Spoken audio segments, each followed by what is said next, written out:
কবে ফিরবে? হাতে সময় খুব কম, ফলে প্রহর গোনা শুরু হলো। ভারতীয় বংশোদ্ভূত নভশ্চর সুনিতা উইলিয়ামস এবং তার সহযাত্রী ব্যারি বুচ উইলিয়ামরকে।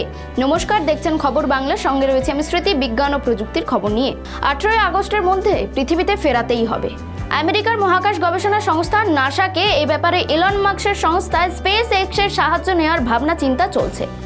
আন্তর্জাতিক স্পেস স্টেশনে যেভাবে ভিড় বেড়ে চলেছে, তাতে 18 আগস্টের মধ্যে সুনিতা এবং ব্যারিকে ফিরিয়ে আনতে হবে বলে মত বিজ্ঞানীদের। গত 6 জুন আন্তর্জাতিক স্পেস স্টেশনে বোয়িং স্টারলাইনার মহাকাশ যানটিতে নোঙর করেন সুনিতা এবং ব্যারি। 14 জুন পৃথিবীতে ফিরে আসার কথা ছিল তাদের, কিন্তু বোয়িং স্টারলাইনার মহাকাশ যানটিতে যান্ত্রিক গোলযোগ দেখা দেওয়ার মহাকাশে আটকে যান সুনিতা এবং ব্যারি। শেষ পর্যন্ত আন্তর্জাতিক স্পেস স্টেশনে আশ্রয় নিতে হয় তাদের।